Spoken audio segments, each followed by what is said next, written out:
Second question of bank reconciliation statement. Note it down in your notebooks and then see the solution video. पहले अपनी कॉपियों में इस question को उतारिए, पढ़िए, इसके बाद सॉल्यूशन का वीडियो देखिए। अगेन हम स्टार्ट कर रहे हैं बैंक रिकन्सिलेशन का सेकंड प्रैक्टिकल, और इसके अंदर भी हम सेम क्वेश्चन करने वाले हैं, कैश बैलेंस, डेबिट बैलेंस। तो सबसे पहले हम यहाँ पे हेडिंग डाल देंगे bank reconciliation statement.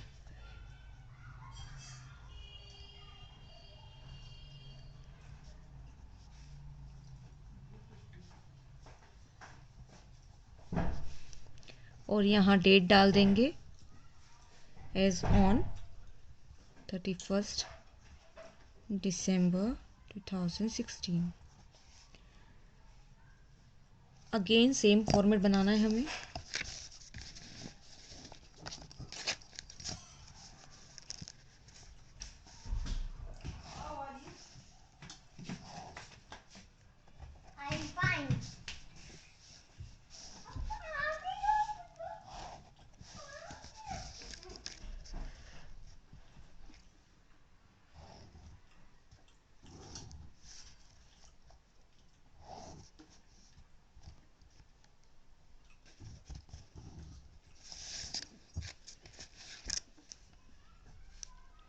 Particular, plus item and minus item.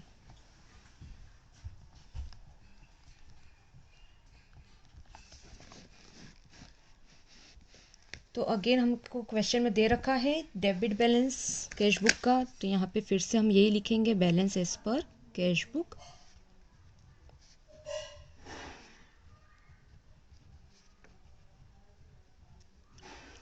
और ब्रैकेट में डेबिट लिख देंगे। ध्यान रखिए डेबिट बैलेंस कैश बुक का मीन्स फेवरेबल बैलेंस, तो फेवरेबल है इसलिए प्लस साइड में लिखेंगे हम इस बैलेंस को। कितना दे रखा है हमें? 26,015 रुपीज़। ठीक है, इसके बाद ट्रांजैक्शन देखते हैं। तो जो नेक्स्ट ट्रांजैक्शन है उसमें दे रखा है आपको कि चेक इशू करे हैं लेकिन प्रेजेंट नहीं हुए पेमेंट के लिए, मतलब हमने चेक का निर्गमन किया है लेकिन उसको अभी तक जो है बैंक में भुगतान के लिए प्रस्तुत नहीं किया गया है। ठीक है, तो अगेन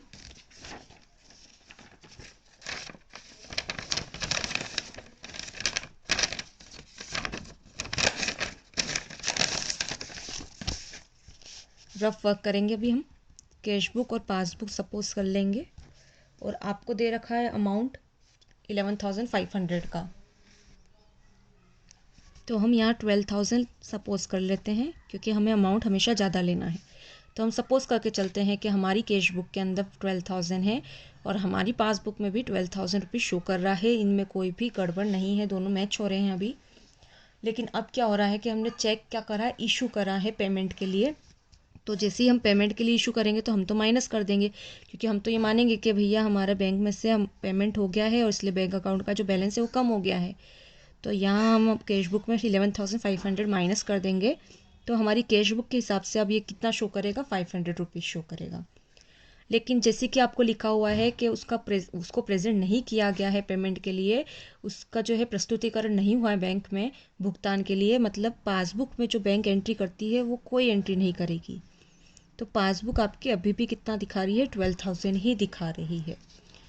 तो हमको क्या करना है? पासबुक से मैच करना है।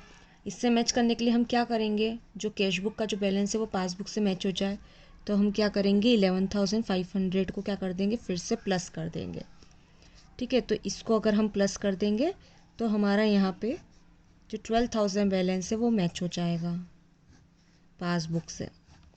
ठीक है, तो नेक्स्ट सेकेंड स्टेप में हमने क्या करा है? 11,500 को प्लस करा है। तो अगेन हम यहाँ पे प्लस आइटम की कॉलम में लिखेंगे 11,500।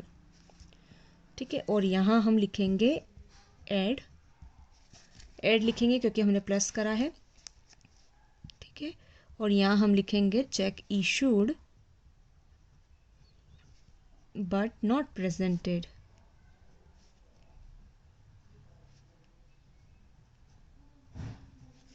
For payment.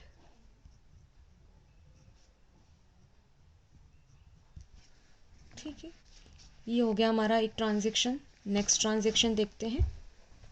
तो नेक्स्ट ट्रांजेक्शन में आपको दे रखा है कि चेक आपने क्या करे थे, डिपॉजिट करे थे, जमा करे थे बैंक में, लेकिन बैंक ने अभी तक उनको कलेक्ट नहीं करा है। तो बैंक में जब भी हम चेक जमा करते हैं तो इसलिए ही करते हैं खास कि हमारे बैंक अकाउंट में पैसे आ जाए। ठीक है, तो आप देखेंगे कितने चेक जमा करे थे हमने, कितने के 5,000 के चेक जमा करे थे।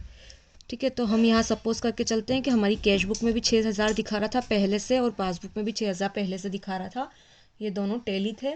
इसके बाद हमने क्या करा, चेक जमा करे तो हमारे बैंक अकाउंट में पैसे आ गए, ये सोच के हमने कैश बुक में फटाफट एंट्री कर दी, प्लस कर दिया कैश बुक में। तो कैश बुक के बैंक कॉलम में हमने क्या कर दिया, प्लस कर दिया फटाफट 5,000 कि भैया हमने चेक जो है बैंक में डाल दिया तो हमारे बैंक में कितने पैसे आएंगे, 5,000 रुपीज़ आ जाएंगे। तो हमारी कैश बुक के हिसाब से ये कितना दिखा रहा है, 11,000 का बैलेंस। ठीक है, लेकिन क्या हुआ है, उसको बैंक ने अभी तक कलेक्ट नहीं करा है, मतलब वो जो चेक है आपके वो अभी तक क्लियर हुए ही नहीं है। तो बैंक ने तो पासबुक में फिर कोई एंट्री नहीं करी है उस हिसाब से, तो बैंक के पासबुक में 6,000 ही दिखा रहा है। हमको क्या करना है, पासबुक से मैच करना है। ठीक है, तो पासबुक से मैच करने के लिए हमें क्या करना होगा, इस 11,000 में से फिर से 5,000 को माइनस कर देना पड़ेगा। जब हम ये 5,000 को माइनस कर देंगे तो हमारा जो बैलेंस होगा कैश बुक का वो मैच हो जाएगा पासबुक से। तो हमने यहाँ क्या करा है, 5,000 को माइनस करा है। तो हम यहाँ पे भी माइनस कॉलम में अब की बार एंट्री करेंगे 5,000 रुपीज़ की, क्योंकि हमने इसको माइनस करा है। और इस 5,000 के सामने यहाँ हम लिखेंगे लेस, क्योंकि हम इसको क्या कर रहे हैं, माइनस कर रहे हैं। और यहाँ लिखेंगे चेक डिपॉजिटेड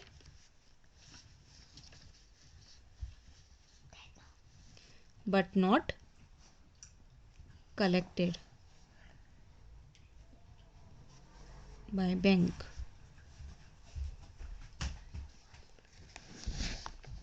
ठीक है, ये हो गया हमारा नेक्स्ट ट्रांजेक्शन। अब अगला ट्रांजेक्शन देखते हैं। तो उसमें आपको बैंक ने क्या करा है, इंटरेस्ट दिया है। ठीक है, इंटरेस्ट जब बैंक देती है तो आप कहाँ एंट्री करते हैं, पासबुक में। तो अब की बार मैं आपको शो कर दूँ, चलो बिना शो करके दिखा देते हैं आपको एक बार और। मान लीजिए कैश बुक है और आपकी पासबुक है, बैंक ने आपको कितना इंटरेस्ट दिया है, 500 रुपीज़, 550 रुपीज़। तो हम यहाँ ले लेते हैं 600 का। तो मान लीजिए पासबुक भी 600 का बैलेंस दिखा रही है, कैश बुक भी 600 का दिखा रही है। अब बैंक ने क्या करा, आपको 550 रुपीज़ इंटरेस्ट दिया। इंटरेस्ट क्रेडिटेड लिखा हुआ है, इसका मतलब बैंक क्या कर रही है, इंटरेस्ट दे रही है। क्योंकि आपको पता है कि बैंक जब क्रेडिट करती है तो बैंक क्रेडिट कहाँ करती है, पासबुक में। और पासबुक में क्रेडिट क्या होता है, जब आपके अकाउंट में पैसा आता है। मतलब यहाँ 550 रुपीज़ जो है बैंक ने आपको दिए हैं, इसलिए वो सबसे पहले पासबुक में एंट्री करेगी 550 की। तो पासबुक में आपका जो बैलेंस दिखाएगा वो हो जाएगा आपका 1,150 रुपीज़। बट क्या हुआ है कि हमें इसकी कोई इन्फॉर्मेशन नहीं है, इसलिए हम यहाँ पे कैश बुक में कोई एंट्री नहीं करेंगे और हमारी कैश बुक कितना दिखाएगी, 600 रुपीज़। ठीक है, क्योंकि आपको क्लियर दे रखा है कि कोई भी एंट्री कैश बुक में इस चीज़ के लिए नहीं हुई है। एक चीज़ का क्वेश्चन में और ध्यान रखना है, कई बार नहीं लिखा रहता है कि कैश बुक में एंट्री हुई है या नहीं हुई है। तो जब कुछ नहीं लिखा है तब भी आप यही सपोज करके चलेंगे कि बैंक ने अगर इंटरेस्ट दिया है तो इसकी कोई इन्फॉर्मेशन जो है बिजनेसमैन को नहीं है, इसलिए कैश बुक में कोई एंट्री नहीं हुई है। तो यहाँ हमको क्या करना पड़ेगा, अब इससे मैच करने के लिए हमको भी 550 रुपीज़ को प्लस करना पड़ेगा इंटरेस्ट के, तब जाके हम पासबुक के बैलेंस से मैच हो जाएंगे। तो यहाँ सेकेंड स्टेप में हमने क्या करा है, 550 रुपीज़ को प्लस करा है। तो इधर भी हम प्लस आइटम में 550 रुपीज़ को लिख देंगे और इसके सामने लिखेंगे add interest provided by bank या क्रेडिटेड बाय बैंक, क्योंकि बैंक जब भी देती है तो क्रेडिट करती है। तो इंटरेस्ट क्रेडिटेड बाय बैंक। ठीक है, चाहे तो पूरा ट्रांजेक्शन लिख सकते हैं आप, interest credited by bank but not entered in the cash book, और चाहे तो इतना शॉर्ट में भी लिख सकते हैं, इससे कोई दिक्कत नहीं है। नेक्स्ट ट्रांजेक्शन देखते हैं। बैंक ने क्या करा है, चार्ज करा है 50 रुपीज़, 50 रुपीज़ नहीं चार्ज करें, 65 रुपीज़ चार्ज करे हैं। बैंक ने चार्ज करे हैं 65 रुपीज़। ठीक है, तो आप 65 रुपीज़ चार्ज कर रही बैंक, मतलब माइनस कर रही है। ठीक है, तो बैंक माइनस करती तो कहाँ से माइनस, कहाँ पे एंट्री करती, पासबुक में। मतलब पासबुक में क्या हो रहा है, माइनस हो रहा है। और जब भी हमको कैश बुक का डेबिट बैलेंस दिया होता है तो हम हमेशा क्या करते हैं, पासबुक से मैच करने की कोशिश करते हैं। अभी तक हमने सारे ट्रांजेक्शन करे, सब में पासबुक से मैच करने की कोशिश करी है, तो अब की बार भी हम पासबुक से ही मैच करेंगे। तो पासबुक में बैंक ने क्या करा है, माइनस कर दिया है, तो हम भी क्या कर देंगे, माइनस कर देंगे। इस बार मैंने आपको शो करके नहीं दिखाया है, और अगर इसके बाद भी अगर आपको दिक्कत हो रही है तो आप एक बार प्रीवियस वीडियो को देखिए, उसमें मैंने सारे ट्रांजेक्शन आपको पासबुक कैश बुक बना के रफली शो करके दिखाए हैं। तो यहाँ हम माइनस कॉलम में 65 लिख देंगे, और यहाँ लिख देंगे less bank charges, charged by bank.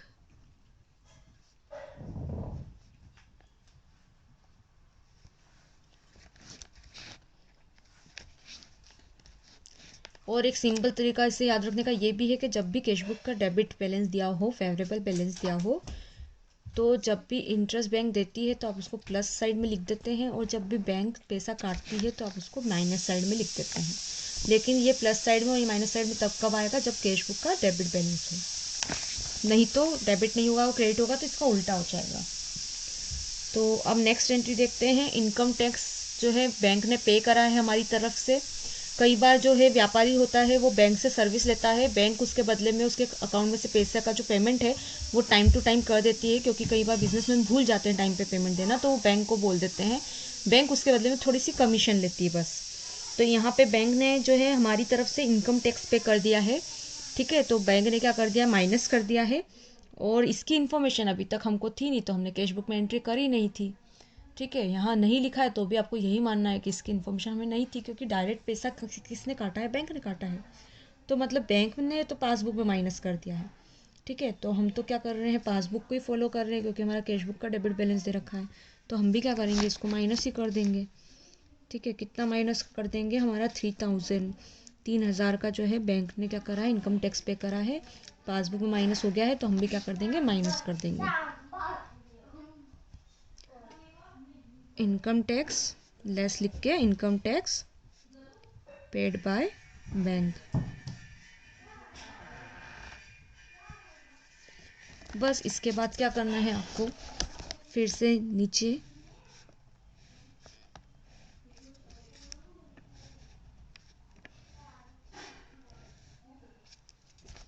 इस साइड का टोटल करना है, और फिर माइनस साइड का टोटल करना है। तो प्लस साइड का जब आप टोटल करेंगे तो आपका ये आ जाएगा 38,065 रुपीज़, और जब आप यहाँ का माइनस साइड का टोटल करेंगे तो ये आपका आ जाएगा 8,065 रुपीज़। इन दोनों को आपस में आप माइनस करेंगे तो आपका जो बैलेंस है वो 30,000 आ जाएगा। और ये 30,000 है, ये किसके हिसाब से बैलेंस निकला है, अब ये निकला है पासबुक के हिसाब से। तो इसलिए आप यहाँ क्या करेंगे, सामने लिखेंगे बैलेंस एज पर पासबुक।